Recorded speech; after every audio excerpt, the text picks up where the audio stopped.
सुप्रभातम। स्वागत है आपका इस विशेष कार्यक्रम में। मैं हूं किरण भारद्वाज। धीरे धीरे जिंदगी बीत जाती है और जीवन यादों की पुस्तक बन जाती है। अपने हर जीवन की हर अवस्था को जिए पूरे मन से, क्योंकि ये ही जीवन की कहानी बन जाती है। आज के कार्यक्रम में हम बात करेंगे बढ़ती आयु की और कितना महत्व है इस आयु का, इनके अनुभव का, इनके जीवन का सभी के लिए।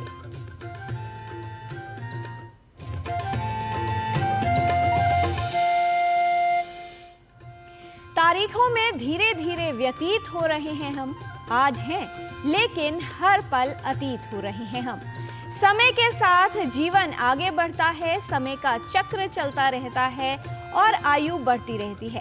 जीवन में हर प्रकार के अनुभव जीवन की अलग अलग अवस्थाओं में हमें मिलते हैं, इसलिए आवश्यक है कि जीवन को पूरी तरह से जिएं, समय के साथ चलें। समय का ज्ञान और सम्मान दोनों ही आवश्यक है। आइए जान लेते हैं क्या है आज की तिथि, वार और नक्षत्र, और इसके लिए देख लेते हैं आज का पंचांग। युगाब्द 5126, विक्रम संवत 2081, शक संवत 1946, दक्षिणायन, आश्विन मास, कृष्ण पक्ष, चतुर्दशी तिथि, मंगलवार, पूर्वा फाल्गुनी नक्षत्र। आज का दिन आप सभी के लिए मंगलमय हो। जीवन के हर पड़ाव में, व्यक्ति के व्यक्तित्व में, उसके अनुभव में और जीवन को देखने और समझने की क्षमता में परिवर्तन आते हैं। कहा जाता है कि 20 वर्ष की आयु तक हमारी इच्छाएं शासन करती हैं, 30 वर्ष के बाद बुद्धि और 40 वर्ष की आयु के बाद विवेक। अपनी समझ और विवेक को बनाए रखने के लिए, साथ ही जीवन में सकारात्मक ऊर्जा का संचार करने के लिए हमारे विचारों का विशेष महत्व है। इसलिए सदा ही अपने विचारों को सकारात्मक बनाए रखने के लिए प्रयत्नशील रहना चाहिए और इसी के लिए उपयोगी है अच्छे विचारों को देखना और सुनना।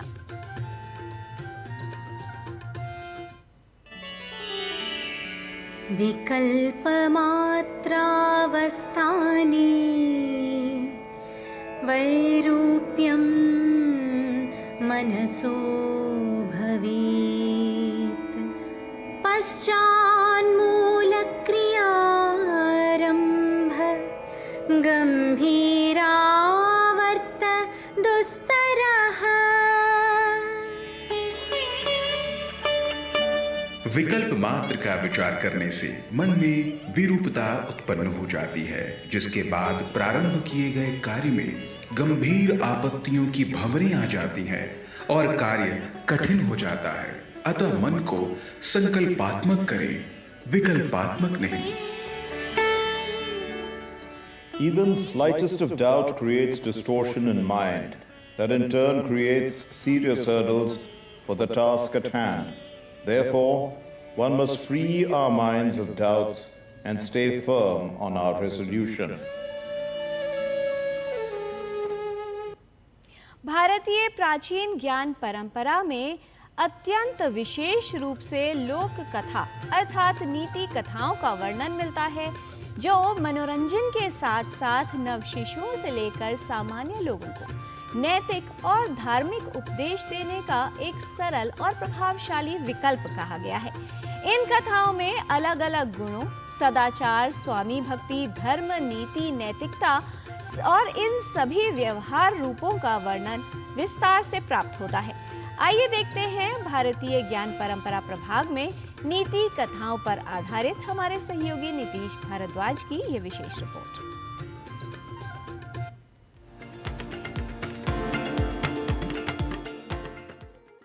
भारत की धरा पर कुछ ऐसे ग्रंथ लिखे गए जो न केवल साहित्यिक दृष्टि से अपितु सामाजिक, नैतिक व लोक व्यवहार के ज्ञान की दृष्टि से भी अत्यंत महत्वपूर्ण रहे हैं। मनुष्य के व्यक्तित्व को सुधारने के लिए जो रोचक कथाएं भारत में प्रचलित हुई हैं, वे संसार भर में अपना स्थान बना चुकी हैं। संस्कृत के कथा साहित्य में 2 प्रकार की कथाएं प्राप्त होती हैं। जो कथाएं शुद्ध मनोरंजन के लिए विकसित हुई, उन्हें लोक कथा कहा गया।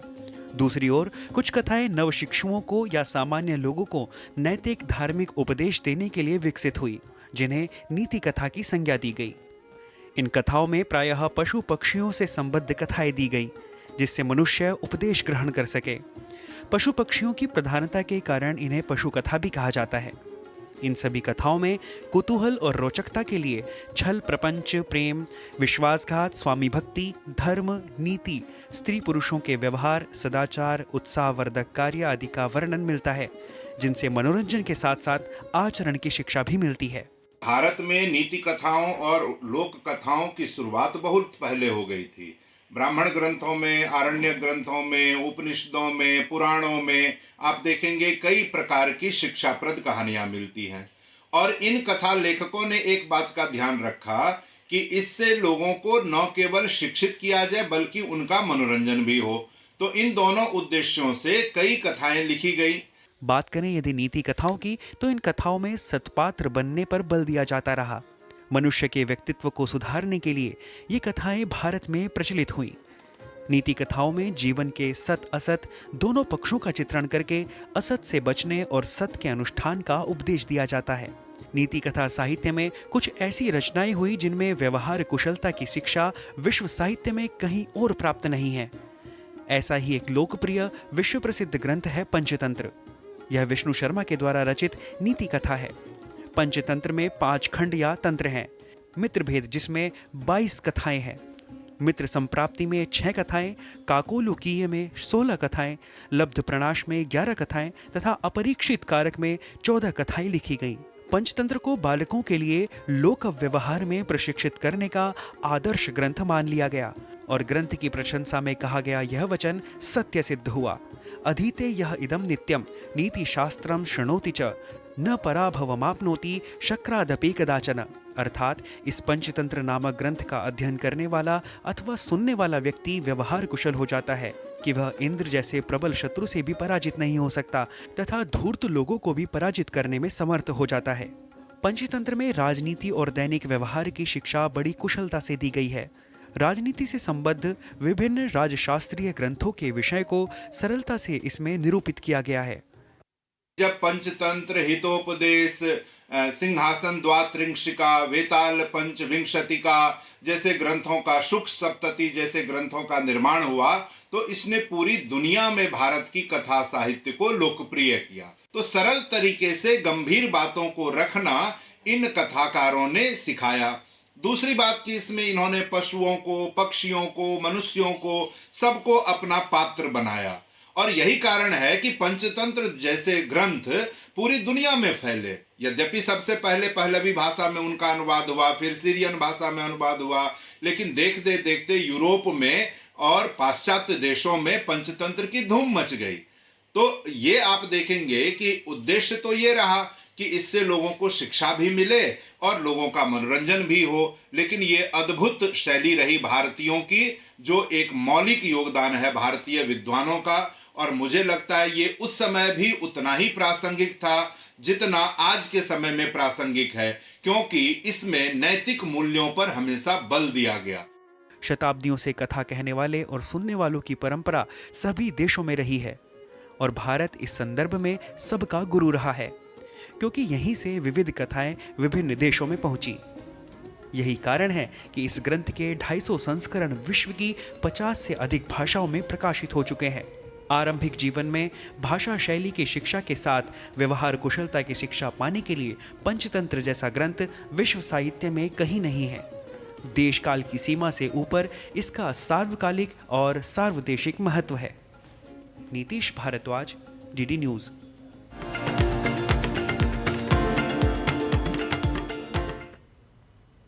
आयु का बढ़ना एक प्राकृतिक प्रक्रिया है। जैसे जैसे आयु बढ़ती है, कुछ लोगों को कई तरह की स्वास्थ्य समस्याएं घेर लेती हैं। बढ़ती आयु में किस प्रकार से अपने स्वास्थ्य को ठीक रखा जा सकता है और कैसी जीवन शैली अपनाकर रोगों से दूर रहा जा सकता है, आइए समझते हैं, क्योंकि आज है अंतर्राष्ट्रीय वृद्धजन दिवस।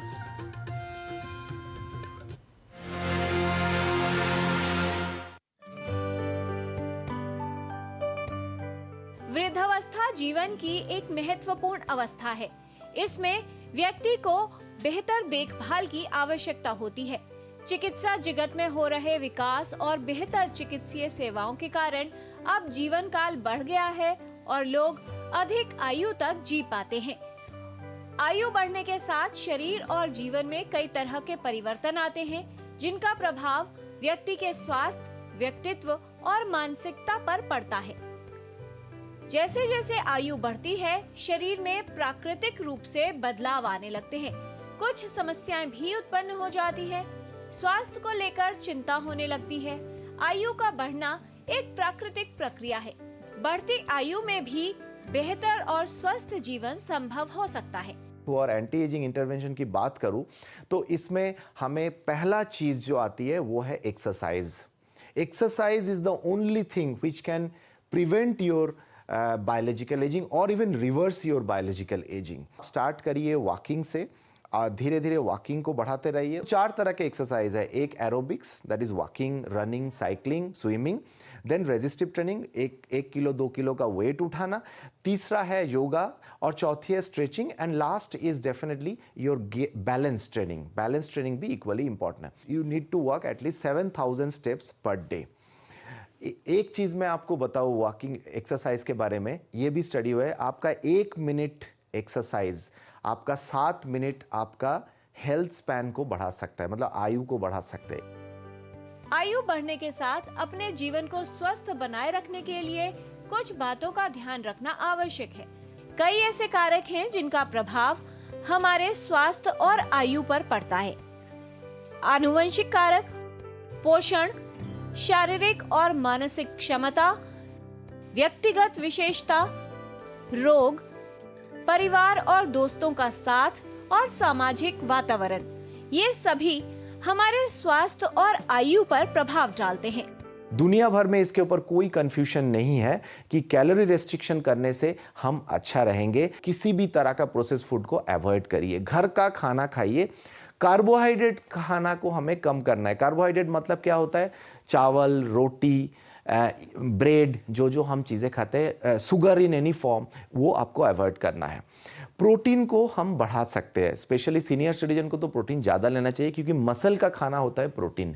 तो प्रोटीन किस में होता है? लेग्यूम्स, दाल, नट्स। इन वेज खाना डेफिनेटली बेहतर है, but still if you are a non veg तो नॉन वेज में आप सी फिश को प्रेफर करिए क्योंकि वो मेडिटेरियन डाइट में है, उससे फ़ायदा देखा गया है।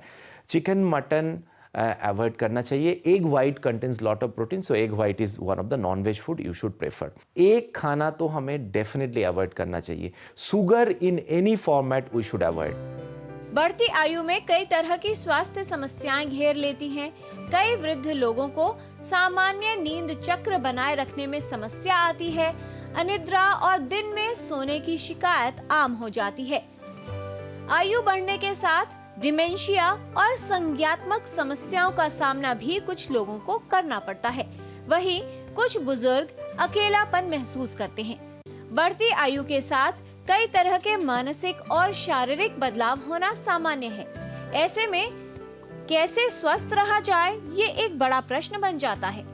अपनी वृद्धावस्था की तैयारी पहले से ही शुरू की जाए, साथ ही कुछ अच्छी आदतों को अपनी जीवन शैली में शामिल किया जाए तो वृद्धावस्था भी सुगम और सरल बन सकती है। ब्रेन को एक्टिवेट रखना इन एनी फॉर्मेट, क्योंकि आप लंबा जिए, आपका ब्रेन फंक्शन ठीक नहीं रहा तो वो नहीं चलेगा। तो न्यूरोप्लास्टिसिटी करने का क्या तरीका है? नया नया चीज़ पढ़ते रहना है। सोशल मीडिया से थोड़ा हमें दूर रहना है। आप पढ़िए, किताब को पढ़िए, जो कि हैबिट से बहुत खत्म होते जा रहे हैं। अटेंशन धीरे धीरे कम होते। तो नया चीज़ लर्निंग में क्या हो सकता है? That can be learning piano, that can be learning new language, that can be learning new skill. किसी भी फॉर्मेट में आप सीख सकते हैं। वो एक हुआ। दूसरा कि आपका quality 7 to 8 hour sleep is mandatory.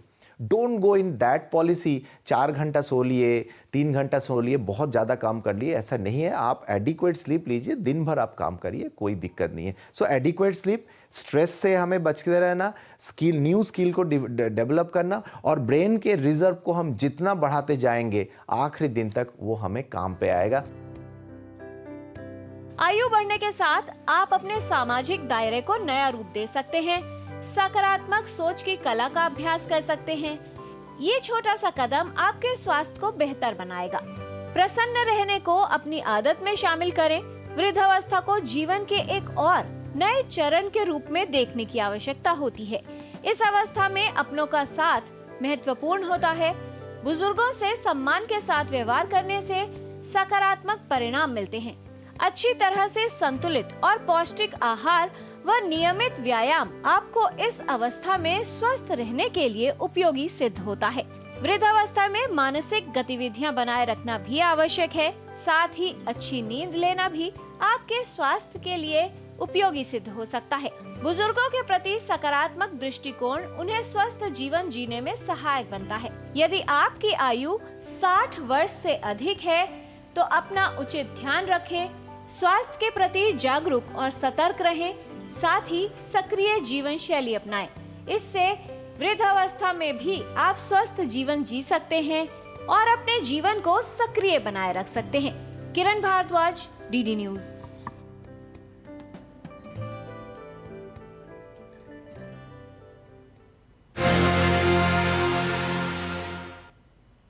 आयु को यदि हराना है तो अपने शौक जिंदा रखिए। समस्याएं भले ही हो जीवन में, फिर भी मन को उड़ता परिंदा रखिए। यहाँ पर लेते हैं एक अल्प विराम और ये सिलसिला जारी रहेगा। आप देखते रहिए डीडी न्यूज। हाथ धो कर आते हैं। साबुन की जगह हैंड वॉश। मोहन का प्रमोशन हो गया क्या? सैवलॉन हैंड वॉश तो हमारा रोज का है। सिर्फ 10 रुपए में 200 ml हैंड वॉश बनाओ। Savlon powder to gel hand wash, germ से बचाए, शान बढ़ाए। बात जब पीढ़ियों के लिए बनने वाले घर की हो तो जिम्मेदारी बड़ी हो जाती है। गैलेंट समझता है ये जिम्मेदारी। अब डबल एम रिब्स के साथ गैलेंट एडवांस TMT रीबार, निर्माण का रियल हीरो। ब्रेक के बाद आपका स्वागत है। जैसे जैसे उम्र बढ़ती है, कई तरह की स्वास्थ्य समस्याओं की संभावना भी बढ़ती है। याददाश्त कमजोर होने लगती है और कुछ लोगों में एल्जाइमर जैसा रोग भी देखा जाता है। एल्जाइमर मस्तिष्क को प्रभावित करता है। एल्जाइमर होने पर व्यक्ति की स्मृति अर्थात याददाश्त धीरे धीरे कम होने लगती है। कहा जाता है यदि मस्तिष्क को सक्रिय रखा जाए तो इसकी संभावना को कम किया जा सकता है। अपने मस्तिष्क को सक्रिय रखने के लिए कौन सी योगिक क्रियाएं सहायक सिद्ध हो सकती है, आइए समझ लेते हैं। आइए आज बात करते हैं अल्जाइमर्स के बारे में। जब अल्जाइमर्स होता है तो हमारे माइंड और मोटर का कोऑर्डिनेशन हल्का वीक होने लग जाता है, जिसके कारण धीरे धीरे मेमोरी भी कम होती है। तो आज हम 2 सुंदर आसन सीखेंगे जिससे माइंड मोटर कोऑर्डिनेशन बेटर होगा एंड धीरे धीरे वो मेमोरी में भी बहुत फर्क लगेगा। तो आइए सीखते हैं कैसे करना है। सबसे पहले हमें ऑल फोर्स या मार्जरी आसन में आना है। दोनों हाथों को ऐसे रख लेंगे, दोनों घुटनों को भी हिप विड्थ अपार्ट रख लेंगे। धीरे से राइट लेग को पीछे लेकर जाएंगे। अपनी रीढ़ की हड्डी को सीधा, नेक और चिन को भी सीधा रखेंगे और धीरे से लेफ्ट हैंड को ऊपर लेकर आएंगे बैलेंस करते हुए। फिर धीरे से लेफ्ट हैंड वापस नीचे, राइट नी वापस नीचे। इसी तरह दूसरी साइड भी रिपीट करेंगे। लेफ्ट लेग को सीधा करेंगे, राइट हैंड को बैलेंस करते हुए एक पॉइंट पे देखते हुए यहाँ पे राइट हैंड को आगे लेकर जाएंगे।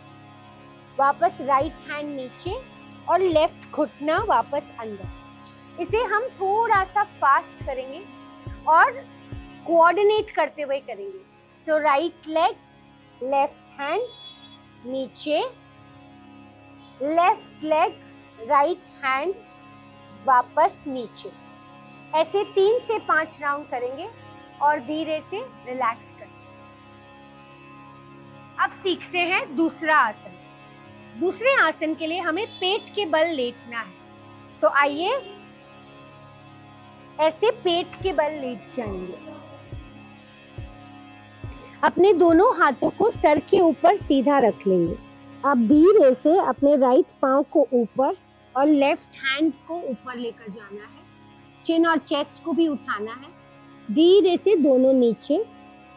अब लेफ्ट पांव को ऊपर और राइट हाथ को ऊपर लेकर जाना है। चिन एंड चेस्ट ऊपर, वापस धीरे से नीचे।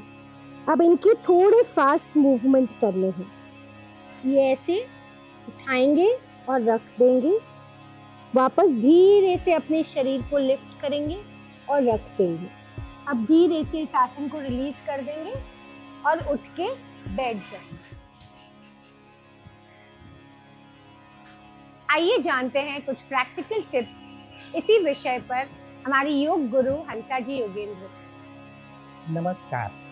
आजकल ये अल्जाइमर बहुत बढ़ रहा है, थोड़ा थोड़ा करना है हमें अपने लिए, पहले से ही अल्जाइमर हो जाए उसके बाद ही नहीं, कि भाई पौना चम्मच फ्लेक्सीड जिसको कहते हैं अलसी वो, और आधा कप वॉलनट अखरोट, ये मिक्स करके ये रोज़ सवेरे ब्रेकफास्ट में ले ही लेना चाहिए। इससे ओमेगा 3 मिल जाता है और शरीर में एक बैलेंस आ जाता है। ज़रूरी है कि हम ज़रा एक्टिव हो जाएं, प्रकृति के साथ संबंध जोड़ें, ज़रा गार्डन में घूम के आएं, लोगों को मिलें, लोगों से बातें करें। तीसरा, रोज़ शाम को या दोपहर में याद करें कि सवेरे से हमने क्या क्या किया। वो जो मेमोरी है ना, उसको रिवाइव करना बहुत ज़रूरी है। आपने 2 घंटे के पहले क्या किया वो भी याद नहीं रहता, तो रोज़ इसकी आदत डालें। जब ये सब करेंगे तो ब्रेन बराबर काम करेगा और सब कुछ सही रहेगा। नमस्कार। मस्तिष्क को जितना सक्रिय रखा जाए हमारी स्मृति उतनी ही बेहतर होती है। इसके लिए कई तरह के उपाय लोग कर सकते हैं। आपसी संचार कर सकते हैं, मेल जोल बढ़ा सकते हैं, कुछ पढ़ सकते हैं और विशेष रूप से कुछ नया सीख सकते हैं।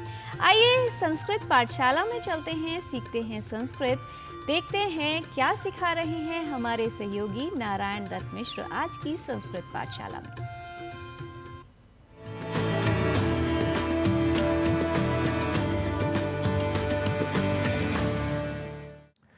नमो नमः।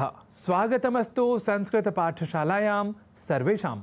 अहमस्मि नारायण दत्त मिश्रः।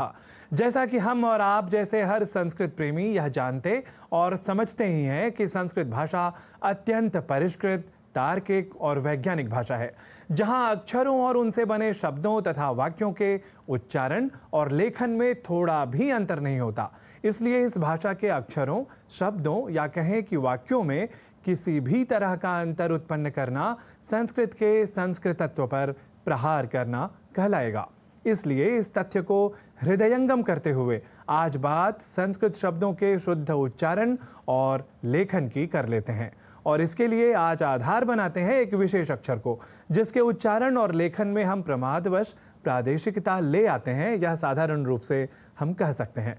जी हाँ, आज हम बात कर रहे हैं व अक्षर की, जिसका उच्चारण व लेखन हम में से कई लोग असावधानीवश या प्रादेशिकतावश ब कर दिया करते हैं। जैसे कहना और लिखना हो विवेक, तो लोग कह जाया करते हैं विवेक या विवेक। देखिए, यह प्रवृत्ति केवल असावधानीवश या प्रादेशिकतावश ही कुछ लोगों में उत्पन्न हो गई, यह कहना भी अर्ध सत्य ही होगा। हम ऐसा इसलिए कह रहे हैं क्योंकि वैदिक साहित्य में भी हमें यह प्रवृत्ति दिखती है, जिसे हम वबयोरभेदः इस विशेष वचन के माध्यम से जानते हैं। अर्थात व और ब, इन दोनों अक्षरों के मध्य कोई अंतर या भेद नहीं होता। इसलिए यह प्रवृत्ति लोक में भी चली आई, और यह सच है कि वैदिक वाङ्मय के बाद लौकिक वाङ्मय में भी यह प्रवृत्ति थोड़ी बहुत दिख जाया करती है। इसलिए तो यह व और ब का भेद अभेद की तरह, अर्थात व और ब के मध्य कोई अंतर नहीं है, इस रूप में हमें शास्त्रों में और लोक में भी व्यवहृत दिखता है। जैसे वटुः और बटुः, संस्कृत वाङ्मय में हमें ये दोनों शब्द ही प्रयोग में मिल जाया करते हैं। ठीक ऐसे ही एक और शब्द जो बहुत प्रसिद्ध है, संस्कृत वाङ्मय में हमें यह 2 रूपों में दिखता है, यानी व और ब इन दोनों ही अक्षरों के साथ, और वह शब्द है शिविरम और शिबिरम, जिसका अर्थ है सैन्य निवास स्थान या सामान्य रूप से अस्थायी निवास स्थान, जिसे हम इन दिनों कैंप नाम से अधिक जानते और शीघ्रता से समझते हैं। ऐसे ही वटुः और बटुः इन दोनों ही शब्दों का अर्थ बालक या ब्रह्मचारी ही है, और व्यवहार में वटु या बटु, साथ ही शिविर या शिबिर ऐसे प्रयोग यद्यपि मिलते हैं, तथापि वटु और शिविर ये 2 शब्द ही व्युत्पत्ति की दृष्टि से या कहें कि इटिमोलॉजी के दृष्टिकोण से अधिक तार्किक और शुद्ध हैं, यह हमें समझ लेना चाहिए। हमने अधिक तार्किक और अधिक शुद्ध की बात इसलिए की क्योंकि संस्कृत साहित्य में ऐसे कई शब्द हैं जहां निपातन के सिद्धांत को स्वीकारा जाता है। कहने का अर्थ यह कि जो शब्द जैसा व्यवहार में है वैसा ही शुद्ध मान लिया जाना चाहिए। इसलिए बटु और शिविर को भी शुद्ध ही माना जाता है। यह भी ध्यान रखने वाली बात है। तो इस तथ्य के साथ साथ व और ब के भेद और कभी कभी अभेद को भी प्रतिष्ठापित करने वाले कुछ अन्य उदाहरणों के साथ हम संस्कृत पाठशाला की अगली कक्षा में पुनः लौटेंगे। इत्येवं सर्वान् बोधयन्तः स्मारयन्तः च अधुना संस्कृत पाठशालायाः एतस्याः हि कक्षायाः कुर्मः समापनम्। गच्छामः पुनर्दर्शनाय। नमो नमः।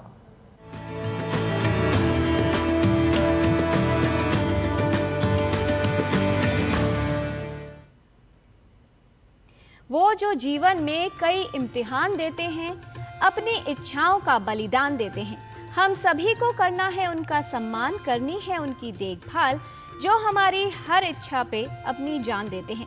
इसीलिए अपने बुजुर्गों का सम्मान कीजिए, सही देखभाल कीजिए, क्योंकि बुजुर्गों का जीवन, उनका अनुभव एक अनमोल खजाना है जो हमारे लिए मार्गदर्शक सिद्ध हो सकता है। ये आयु का वो पड़ाव है जिसमें उन्हें सम्मान और देखभाल की आवश्यकता है और इस पड़ाव को एक नए जीवन, एक नए अवस्था के रूप में जिया जा सकता है। इसका पूर्ण अनुभव और आनंद प्राप्त किया जा सकता है। आज के कार्यक्रम में इतना ही। हमारी पूरी टीम को दीजिए अनुमति। नमस्कार।